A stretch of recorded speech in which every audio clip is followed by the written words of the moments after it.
ओम ब्रह्मा मुरारी त्रिपुरांतरकारी भानु शशि भूमि सुधो बुधश्च गुरुश्च शुक्र शनि राहु केतव सर्वे ग्रह शांतिकरा भवन्तु। नमस्कार, स्वागत है आपका आचार्य वाणी में। मैं आचार्य डॉक्टर विक्रमादित्य आपके साथ हूँ। आज हम उपस्थित हैं एक विशेष भाव को लेकर। राहु ग्रह 18 मई से राहु जो हैं वो परिवर्तन की तरफ जाएंगे 2025 में, और 18 महीने बाद तक, 18 महीने के लिए यानी 5 दिसंबर 2026 तक वो रहेंगे आपकी ही राशि में।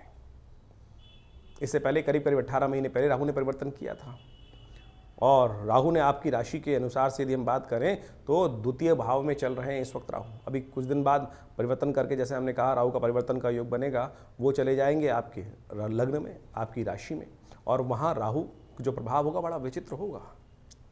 इन दिनों राहु जो चल रहे हैं विशेष तौर पर चल रहे हैं आपके द्वितीय भाव में, बृहस्पति की राशि में चल रहे हैं, और बृहस्पति और राहु का संबंध कतई ठीक नहीं होता।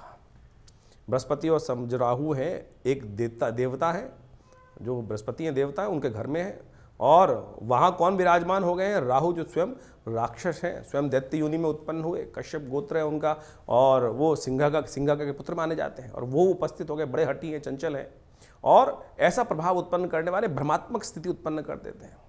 आपके धन भाव में चलते हुए राहु जो हैं वो कई बार भ्रम की स्थिति उत्पन्न कर देते हैं कि अरे पैसा खत्म होने वाला है, अरे कहीं ना कहीं ट्रेडिंग में नुकसान होने वाला है। ये भ्रमात्मक स्थिति राहु की चल रही होगी पिछले करीब काफ़ी लंबे समय से। परिवार में यानी किसी पर शक, ऐसी स्थिति उत्पन्न कर सकते हैं। तो ऐसे में राहु का प्रभाव जो करीब 2023 में अक्टूबर में आए थे यहाँ पर, और अभी यहाँ रहेंगे, और उसके बाद से ये स्थिति राहु की जो है ये मई तक चलने वाली है। मैंने आपका राहु का प्रभाव हम समझाने का प्रयास किया।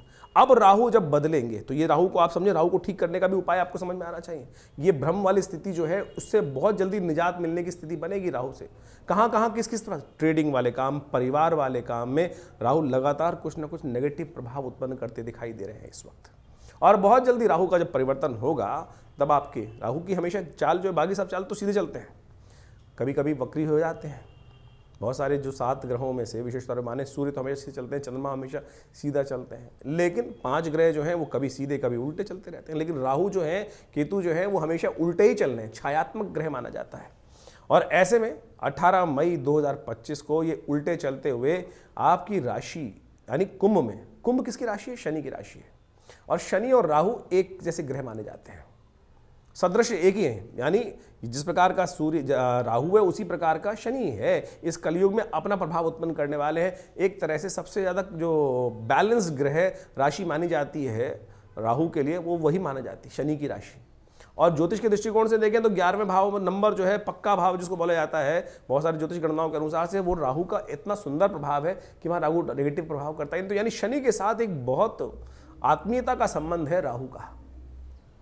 क्या है कि राहु राक्षस प्रवृत्ति का, और वो शनि के घर में आएगा तो उसको सब कुछ अपना अपना लगता दिखाई देगा, लेकिन फिर भी भ्रमात्मक है, भ्रम मन में उत्पन्न करने वाला है, दुविधा मन में देने वाला है। तो ऐसे में इस राहु का जो प्रभाव आपकी राशि के दृष्टिकोण से होने वाला है वो आपको सही समझ लेना चाहिए।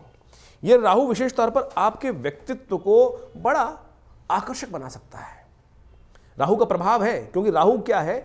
एक मिस्मरिज्म वाला ग्रह है, एक हिप्नोटिक शक्ति वाला ग्रह माना जाता है, आकर्षणता उत्पन्न करने वाला है। और वो शनि की राशि में आकर आपके स्वभाव को, आपके प्रभाव को ऐसा बना सकता है कि लोग सही से आपके प्रभाव को समझ ना पाएं और अपने आप कार्य को पूर्ण करने के लिए सुंदर रूप से कार्य कर सकते हैं। राहु की अब कथा भी हम आपको सुनाने वाले हैं कैसे, क्योंकि उससे आपको समझ में आएगा कि राहु का प्रभाव क्या है। राहु बड़ा हठी ग्रह माना जाता है। शनि वैसे जिद का प्रतीक है, शनि तो बड़ा स्लो चलने वाला है, लेकिन राहु जो है वो हठी है, अपने कार्य को पूर्ण करके ही मानता है। बस ये ध्यान कर लेना कब नेगेटिव होगा कब पॉजिटिव होगा। ये राहु जब आपके यहाँ पर आएंगे, जब जहाँ विशेष तौर पर कुंभ राशि में जब विशेष तौर पर अपना योग दिखाएंगे, खेल दिखाएंगे, तो क्या कर सकते हैं राहु महाराज? वो आपको कई मामलों में हठी बना सकते हैं। अब आपको ये सोचना पड़ेगा कि आपकी राशि के दृष्टिकोण से कि कौन सा हट अच्छा है, कौन सा हट खराब है।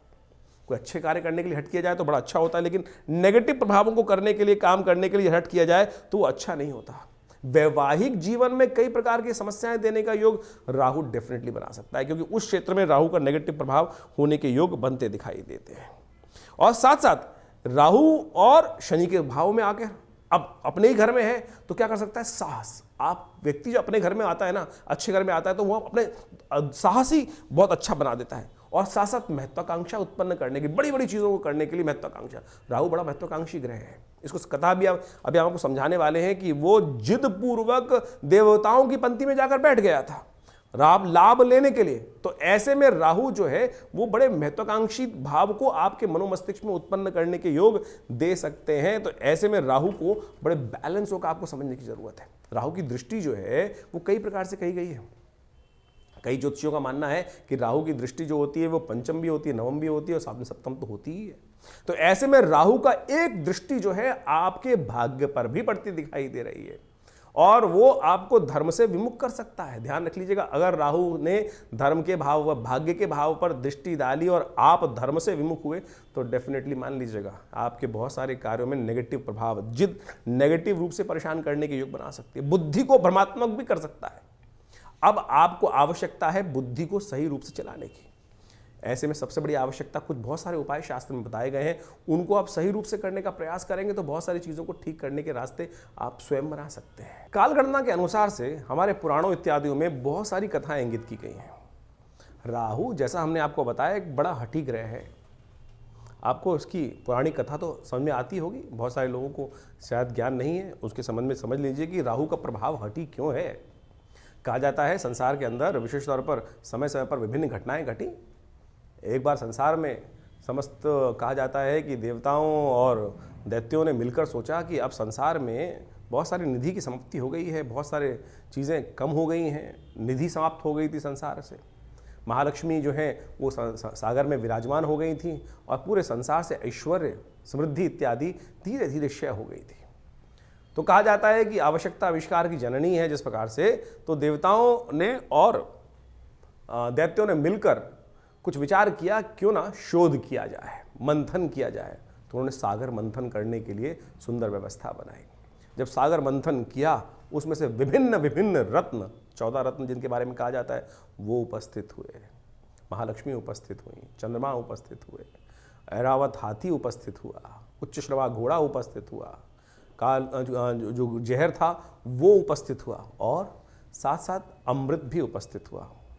अमृत यानी वो तत्व जो इस संसार में अमरता को प्रदान करते हैं। हम सब मानव हैं और हम सब की इच्छा क्या होती है, किसी प्रकार भी संसार में मृत्यु लोक में आने के बाद जाए ना, अमृत तत्व तो किसी ना किसी प्रकार से मिल जाए। देवताओं और दैत्यों में भी यही बहस की मुद्दा बना। अमृत तत्व निकला जब मंथन से, रिसर्च करोगे तो कुछ ना कुछ, जब मंथन करोगे तो कुछ ना कुछ अमृत निकल के ही आएगा, कुछ ना कुछ लाभ प्राप्त तो होगा ही होगा। जैसे दूध को मथा जाए तो उसमें से मक्खन निकलेगा ही।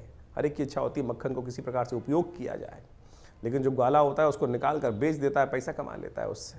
उसी प्रकार से जब अमृत निकल कर आया तो अब देवताओं ने और दैत्यों में छीना झपटी शुरू हुई और उस अमृत को प्राप्त करने के लिए कहा जाता है कि भगवान ने जब छुपा के बहुत दिन रखा गया, उसके बाद भी वो समाप्त नहीं हुआ द्वेष आपस में, तो भगवान नारायण उपस्थित होते हैं बीच में और भगवान नारायण ने उपस्थित होकर सबको समझाया, देखो मैं बांटता हूँ, सबको इसको बांटने का प्रयास, सुंदर रूप से व्यवस्था बनाई और मोहिनी रूप भगवान ने धरा और कहा, भगवान अब सोचे कि बहुत सारे लोग भ्रांति उत्पन्न कर सकते हैं कि मोहिनी रूप धर के तो एक तरह से छल किया गया। देखिए एक बात समझ लें, जिस बात को प्रतिपादित करना चाहिए छल नहीं था, सत्य था। इसलिए था कि दैत्यों को अगर आप दे देते, गलत व्यक्ति के हाथ में अगर पावर दे दोगे, इस वक्त विश्व की सबसे बड़ी जो मिसाइलें हैं किसी गलत व्यक्ति के हाथ में आ जाएं तो वो क्या करेगा, विश्व को डरा धमका कर सब कुछ अपना वर्चस्व स्थापित कर लेगा। तो भगवान नारायण ने जो सुंदर व्यवस्था बनाई कि अमृत तत्व का उपयोग दैत्य किस प्रकार से करेंगे, देवता किस प्रकार से करेंगे, वो पहले से ही अच्छे से समझते थे। तो उन्होंने सुंदर व्यवस्था को बनाने का प्रयास किया कि दैत्यों को किसी प्रकार भी अमृत नहीं मिलना चाहिए। उन्होंने देवताओं को और दैत्यों को अलग अलग पंक्ति में बिठाया और कहा जाता है कि जैसे ही वो अमृत तत्व उनको पिलाते थे और देवताओं को अमृत पिलाते चले जा रहे थे और जब अपनी माया से वशीभूत करके दैत्यों को सुरा यानी कुछ साधारण जल जो था वो पिलाते चले जा रहे थे। सबको लग रहा था कि अमृत तत्व प्राप्त हो रहा है, लेकिन भगवान का जो स्वरूप था मोहिनी अवतार में सारे संसार को मोहित कर कर इस प्रकार की व्यवस्था बना ली थी। कहा जाता है एक राक्षस था, शास्त्र में उसकी अनेक अनेक कथाएं हैं, लेकिन हमने जितना अध्ययन किया, स्वर्ण नाम का एक राक्षस था। स्वर्ण नाम का एक राक्षस था, उसने इस छल को देख लिया, पहचान गया भगवान को कि भगवान क्या कर रहे हैं कि देवताओं को अमृत पिला रहे हैं और जो दानव हैं, दैत्य हैं, उनको अमृत की जगह कुछ और पिलाया जा रहा है और समझ में किसी को आ नहीं रहा है, तो वो चुपचाप उस पंक्ति से, दैत्यों वाली पंक्ति से निकलकर कहा जाता है कि देवताओं की पंक्ति में स्वर्ण नाम का राक्षस जो था, दैत्य था, और कहा जाता है वो उत्पन्न ऋषि कश्यप से हुआ था और सिंहिका नाम की उसकी माता थी, और वो वहाँ कश्यप गोत्र है उसका, जो राहु है उसका कश्यप गोत्र माना जाता है। कहा जाता है कि वो वहाँ जाके देवताओं की पंक्ति में बैठ गया और जैसे ही वो बैठा जाकर और भगवान पिलाते पिलाते उसकी बारी आ रही थी, ये छल जो था, ये सांप जो किया इसने, जो स्वर्ण नाम के राक्षस ने देवताओं की पंक्ति में आके बैठने का, ये पहचान लिया किसने? सूर्य ने और चंद्रमा ने। सूर्य और चंद्रमा ने ये सूचना देवराज इंद्र को दी और देवराज इंद्र ने ये सूचना जैसे ही भगवान को दी कि भगवान आप जिसको अमृत पिलाने जा रहे हैं वो देवता नहीं, राक्षस है, दानव है, स्वर्ण नाम का राक्षस है। तो भगवान ने जैसे ही पान करवा रहे थे भगवान उस देवता स्वरूप में बैठे हुए उस राक्षस को, स्वर्ण को, तो उसने जैसे ही पान किया तो भगवान ने जैसे ही उसको मुंह में जा चुका था उसके अमृत जो था, भगवान ने चक्रधारी भगवान ने चक्र चलाकर उसकी गर्दन काट दी। जो मुख था वो राहु बन गया और जो अधोभाग था वो केतु के रूप में उपस्थित हो गया। तो समझे ये स्वभाव कैसा है। अब यहां राहु की उत्पत्ति हो जाती, ये है राहु। राहु की हठता थी, अमृत का पान कर चुका था तो इसलिए अमर हो गया। हमेशा बहुत सारे लोग राहु को मानते नहीं है कि ग्रह है। अरे भाई, वो वास्तविक छाया नहीं, वास्तविक सत्य है, हठी है। आपकी राशि में जिस प्रकार का प्रभाव उत्पन्न करेगा आपको समझना चाहिए। ये पुरानी कथाओं को आदि भौतिक आदि दैविक रूप से यदि आप उसको सत्य को समझ लें तो जीवन में उस वास्तविकता को क्या प्रभाव उसका होगा, यहीं से प्रभाव निकल कर आएगा। वो राहु का जो प्रभाव है छल रूप से करके, यानी क्या छला उसने? अपने उस मंतव्य को पूर्ण करने के लिए उस राक्षस योनि से हटकर देवताओं की पंक्ति में जाकर बैठ गया और भगवान तक को, सोचें कितनी बड़ी सुंदर ये कथा क्या समझा रही है कि भगवान तक को, यहां भगवान ने नहीं छला, यहां भगवान तक को छलने के लिए राहु उपस्थित हो गया। तो राहु इस प्रकार का ग्रह है कि जो आपको, किसी भी धर्मात्मा व्यक्ति को छल सकता है अपनी हठता को पूर्ण करने के लिए। तो इस भाव को समझें कि राहु क्या प्रभाव आपके जीवन में उत्पन्न कर रहा है। ये हमने जो राहु का ग्रह का प्रभाव आपको बताया ना कि आपकी राशि के अनुसार से आपकी जन्म पत्री में किस भाव में कहां बैठकर किस प्रकार का प्रभाव उत्पन्न करेगा, क्या कराएगा आपके लिए। तो सत्य रूप में इस कथा को हमने इसलिए उपस्थित किया है कि वो आप समझ सकें राहु का प्रभाव नेगेटिव भी होता है, पॉजिटिव भी होता है। हर व्यक्ति के अनुसार से ऐसा नहीं है कि नेगेटिव ही होगा। तो आपकी राशि के अनुसार से जो प्रभाव हमने समझाया है उसके लिए आपको सही रूप से कुछ उपायों की आवश्यकता है। राहु ग्रह को ठीक करने के लिए शास्त्र में अनेक अनेक उपाय बताए गए हैं। राहु भ्रमकारक ग्रह है, राहु वास्तव में मिथ्यात्मक ग्रह है, राहु बड़ा महत्वाकांक्षी है और इन सब का प्रभाव राहु पर जब पड़ता है तो उसके लिए ठीक करने के लिए देखिए, सकल पदार्थ हैं जग माही कर्महीन पुरुष पावत नाहीं, ये तुलसी बाबा ने बहुत सोच समझ के एक बात लाइन लिखी है। और उन सब उपायों को किस प्रकार से ठीक रूप से किया जाए। अब आपकी राशि के अनुसार से आपने राहु का पूरा प्रभाव समझा, कुछ विशेष उपाय भी किए, लेकिन कुछ जनरल उपाय भी हैं शास्त्र के अनुसार से। कुछ जनरल उपाय इतने बढ़िया रूप से हैं कि यदि राहु ग्रह के दुष्प्रभाव को ठीक करने के लिए, अब क्या है कि जैसे दवाइयाँ होती है वो एक ही दवाई तो है नहीं कि एक ही दवाई को खाएंगे ठीक कर लेंगे।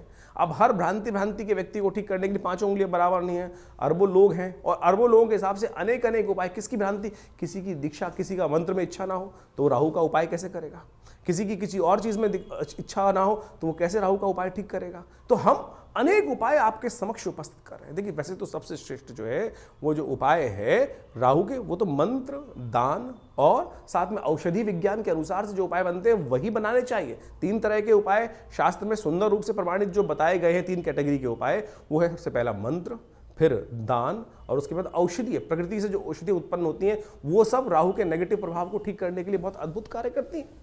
उन सबको सही समय पर सही रूप से कर लिया जाए तो बहुत अच्छे से लाभ मिलता है। सबसे पहले तो ये समझने का प्रयास करना चाहिए कि राहु हमारी कुंडली में नेगेटिव प्रभाव कर रहा है या हमारी कुंडली में पॉजिटिव प्रभाव कर रहा है। एक बात सीधी तरह से हम आपको सिद्धांतिक तौर पर समझा देते हैं। राहु का संबंध बिल्लियों के साथ होता है। देखिए, यदि आपकी कुंडली में राहु नेगेटिव चल रहा है तो देखिएगा आपके घर के आसपास या तो बिल्लियां रो रही होंगी, बिल्लियां लड़ रही होंगी, रात्रि में बिल्ली के रोने की आवाज़ आती है, बिल्ली के लड़ने की आवाज़ आती है, तो समझ लेना चाहिए आपका राहु का प्रभाव कहीं ना कहीं नेगेटिव चल रहा है। कहीं ना कहीं राहु का प्रभाव आपकी कुंडली में नेगेटिव है। और यदि आप अध्यात्म से विमुख हो रहे हैं, राहु का प्रभाव एक सबसे बड़ा है, राहु ग्रहण कारक ग्रह है। राहु सूर्य को भी ग्रसित कर लेता है, जैसे हमने आपको समझाया। नैसर्गिक दृष्टिकोण से सबसे ताकतवर ग्रह माना जाता है राहु ग्रह। कोई उसके आगे चलता नहीं है किसी का बस।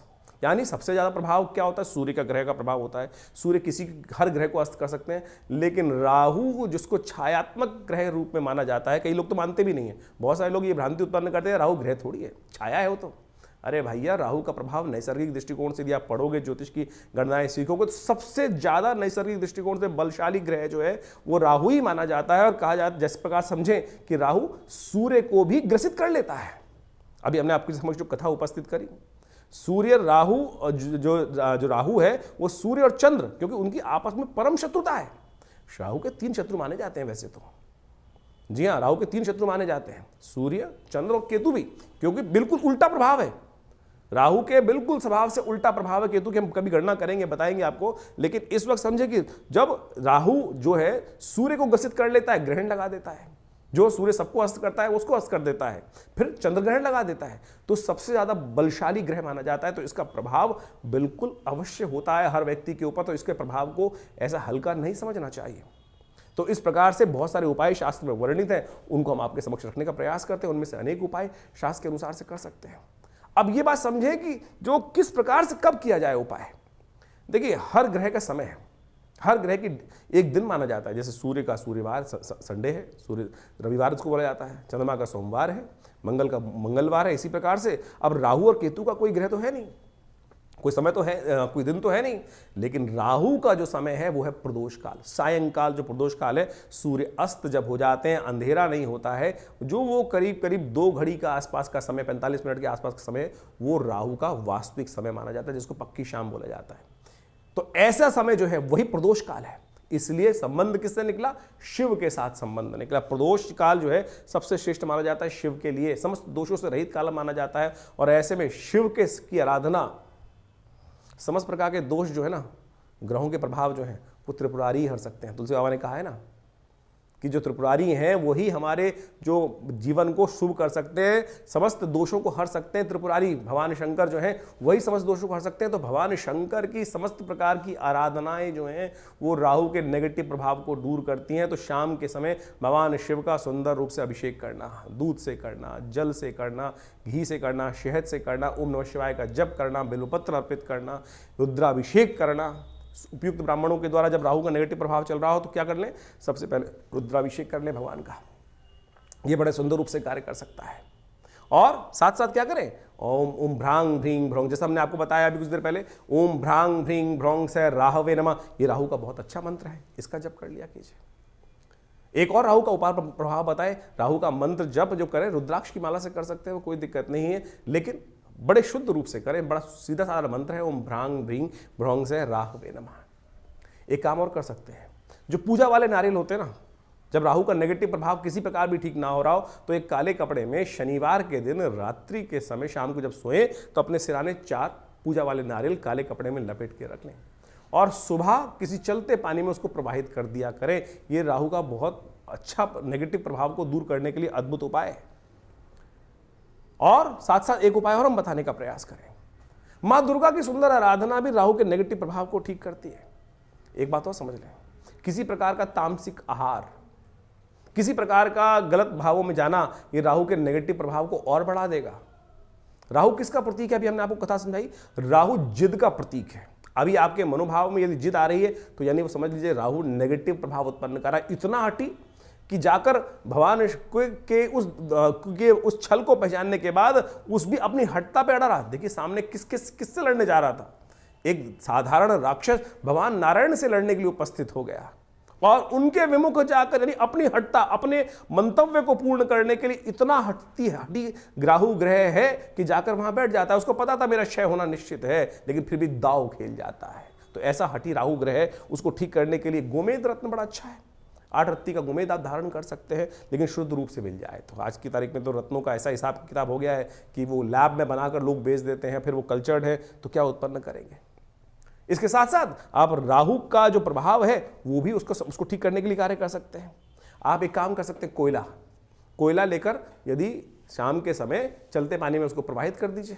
कभी कभी ये उपाय कर लिया कीजिए। मूली का दान करना भी राहु के लिए बड़ा अच्छा उपाय माना जाता है।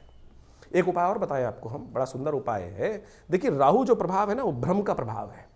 भ्रम छायाकारक ग्रह है। राहु के उपाय को, राहु के नेगेटिव प्रभाव को ठीक करने के लिए काम कर सकते हैं आप नित्य प्रति। देखिए हमने जैसे कहा कि औषधि जो विज्ञान है वो बड़ा सुंदर है। अपने घर में गूगल की धूम्र उपस्थित किया करें। शाम के समय अवश्य काम करें कि एक कोयले का जो या लकड़ी का बना लीजिए कोयला, उसके अंदर हवन इत्यादि की सामग्री डालकर उस जो लकड़ी का कंडा है उसको रख लीजिए, या गोबर का जो विशेष तौर पर जो उपला बनाया जाता है उसमें आग लगाने के बाद उसके ऊपर थोड़ी सी गूगल अष्टगंध के अंदर आती है गूगल, एक पेड़ का गोंद होता है गूगल के पेड़ का, उसको डाल दिया जाए। ये बड़ा सुंदर प्रभाव है। राहु के नेगेटिव प्रभाव को धूम्र उपस्थित कर आप राहु के नेगेटिव प्रभाव को ठीक कर सकते हैं। राहु के विभिन्न कोण हैं। जो नैऋत्य कोण माना जाता है वो राहु का कोण माना जाता है। उस कोण को, घर को साफ रखने का प्रयास करें। गंदगी ना रखें उस कोण को। उस राहु जब नेगेटिव हो रहा होता है, समझ लीजिए उस कोण में घर में नेगेटिव आनी शुरू हो जाती है। उस कोण में कम से कम जूते ना रखें। नैऋत्य कोण में जूते ना रखने का प्रयास करें, गंदा न रखने का प्रयास करें। और तो और समझे, राहु का नेगेटिव प्रभाव जब हो रहा हो, घर के दरवाजे जो है वो क्या होता है, आवाज करने लगते हैं, ची ची ची की आवाज आने लगती है, चिटकनी खराब होने लगती है, तो उनको ठीक रखने का प्रयास करें। ये सब वास्तु के दृष्टिकोण से भी बड़ा सुंदर उपाय है। इनको रखने का प्रयास ठीक करेंगे तो बहुत सुंदर रूप से लाभ प्राप्त होगा। जो आपके घर में राहु क्या है, एक नेगेटिव ग्रह है और धूम्रात्मक ग्रह है। कोशिश ये करें आपके घर में गंदगी नहीं होनी चाहिए। जैसे आपके नहाने की जगह, स्नान करने की जगह है, वहाँ बहुत सारी, कई बार क्या होता है काई लगी है, कुछ लगी है, घर में बहुत सारी सीलन आई हुई है, तो समझ लीजिए राहु का नेगेटिव प्रभाव आपके जीवन में चल रहा है। उसको तुरंत ठीक करने का प्रयास करें।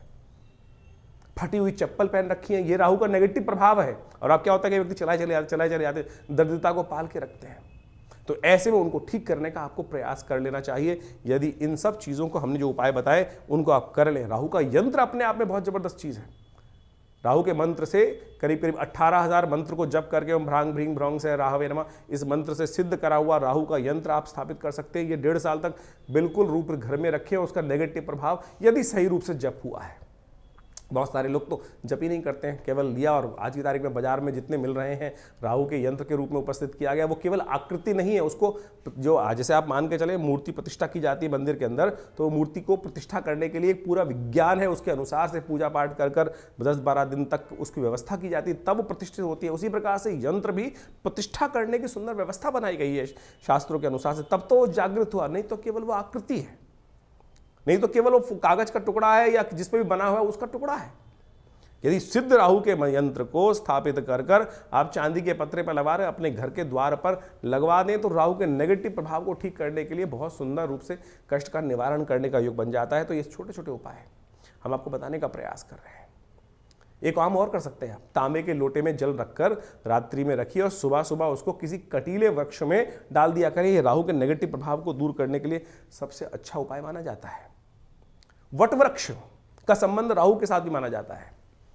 वृक्षारोपण, किसी देवस्थल पर जाकर आपके द्वारा कोई वट वृक्ष लगाएं और घर के नैऋत्य कोण की तरफ लगाने का प्रयास करें। घर के नैऋत्य कोण की तरफ यदि आप कोई ऐसा बड़ा विशाल वृक्ष लगाकर दूर, घर से दूर, पार्क इत्यादि में नैऋत्य कोण की तरफ चलते हुए लगाएं और उसको नित्य प्रति पोषित करें, तो ये राहु के नेगेटिव प्रभाव को ठीक करने के लिए बहुत अच्छा उपाय कर सकता है। सीधे साधे उपाय जो हमने आपके समक्ष उपस्थित किए हैं, ये करेंगे तो बहुत अच्छा रहेगा। सबसे बढ़िया श्रेष्ठ उपाय भगवान शिव की आराधना, तिलोदक, तिल के जल से तिल मिलाकर उसके द्वारा भगवान का सुंदर अभिषेक, भस्म के द्वारा भगवान का अभिषेक करना, ये समस्त चीज़ों से राहु का नेगेटिव प्रभाव, देखिए इतने उपाय हमने आपको बताए, इनको समझ लीजिए, करेंगे तो बहुत सुंदर रूप से आपके नेगेटिव प्रभाव को ठीक करने के लिए राहु अद्भुत रूप से आपकी सहायता ही करेंगे, लाभ ही देंगे। तो ये आपने राहु का जो प्रभाव है आपकी राशि के अनुसार से समझा, लेकिन जन्मपत्री तो है, पूरे बहुत सारे ग्रहों का योग का प्रभाव है, वो उसको समझना चाहिए।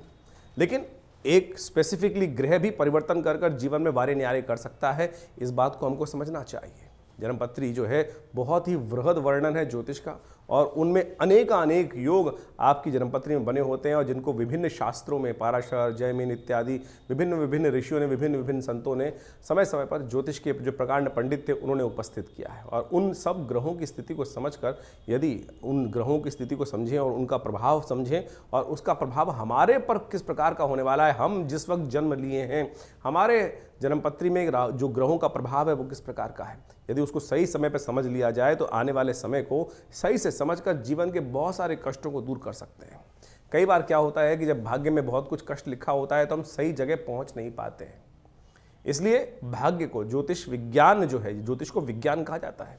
ज्योतिष को शास्त्रों में जो विज्ञान की बात की गई है, देखिए सोचें कि आज नासा की जो गणनाएं हैं वही हमारे ज्योतिष शास्त्र की गणनाओं को बिल्कुल मैच करती हैं। चाहे वो ग्रहण का प्रभाव हो, चाहे वो ग्रहों की दूरी हो, चाहे वो ग्रहों की गति हो, चाहे वो ग्रहों का जिस प्रकार से अस्त होना, दिखाई देना, किस प्रकार का योगा योग बनना है, कब, आज नहीं 100 साल बाद का भी गणना ज्योतिष शास्त्र के अनुसार से बताई जा सकती है। और वो बिल्कुल एग्जैक्टली मॉडर्न एस्ट्रोनॉमी के पॉइंट ऑफ व्यू से बिल्कुल एग्जैक्ट बैठती हैं।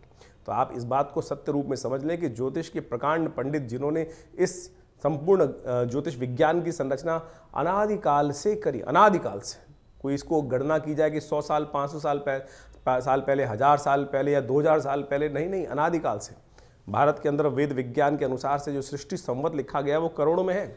और उसके अनुसार समझ सकते हैं कि हमारी काल गणना बिल्कुल एग्जैक्ट कहाँ से रही। हम विकसित थे, विकसितता की तरफ चलते चले जा रहे हैं। और ज्योतिष की महत्ता इसी बात से परिपूरित हो जाती है कि ज्योतिष की जो गणनाएं हैं वो बिल्कुल आज मॉडर्न साइंस के अनुसार से एग्जैक्ट बैठती हैं।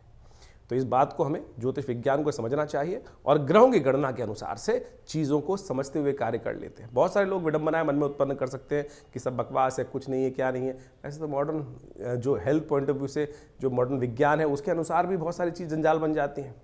और लेकिन जब भाग्य होता है तो सही दिशा, सही डॉक्टर पे व्यक्ति पहुंच जाता है और उसके द्वारा बताए गए निदान को प्राप्त कर कर आरोग्यता प्राप्त कर लेता है। वही ज्योतिष विज्ञान है कि सही समय पर हमें सही समय की चाल समझ में आ जाए और उसका प्रभाव हमारे जीवन पे किस प्रकार का प्रभाव होने वाला है वो समझ में आ जाए तो हम जीवन के वारे कष्टों को दूर कर सकते हैं, वारे न्यारे कर सकते हैं।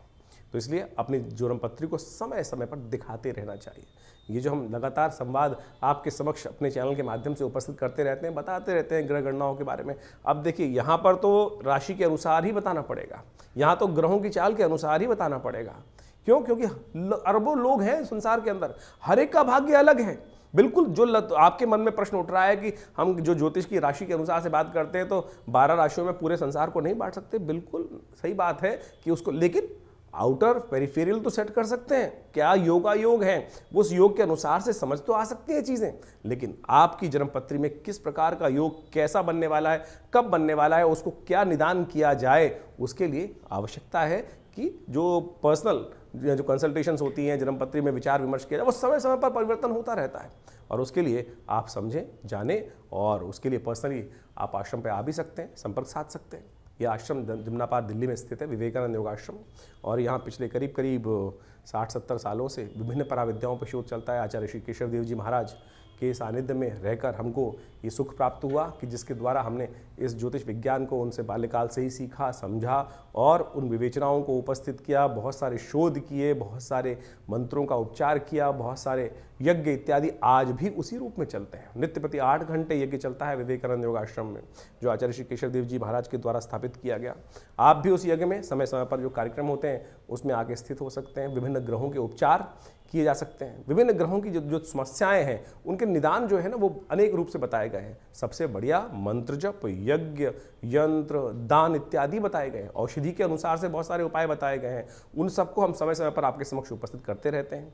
तो आप इस संस्थान पर आकर माँ भगवती का सुंदर श्री विग्रह जो विराजमान है उनके भी दर्शन कर सकते हैं। और उन्हीं का प्रभाव है कि जो आज इस तपस्थली पर नित्य प्रति 8 घंटे यज्ञ चलता है। भगवान की कृपा से समस्त रूप से बहुत बड़ी गौशाला है और वहाँ पर भी गौ सेवा इत्यादि के कार्य किए जाते हैं। औषधालय है जो योग, प्राकृतिक चिकित्सा, आयुर्वेद, फिजियोथेरेपी, एलोपैथिक को इंटीग्रेट करके हम बहुत सारे रोगों का निदान करते हैं। भारत सरकार के पैनल पर हैं। भारत के जो एक्रेडिटेशन अथॉरिटी है NABH, उससे एक्रेडिटेड हॉस्पिटल है। यानी मॉडर्न फैसिलिटी के साथ साथ इस संस्थान को बनाया गया है। आप इन समस्त चीज़ों का लाभ लेते हुए आप इस संस्थान से जुड़ें। धन्यवाद।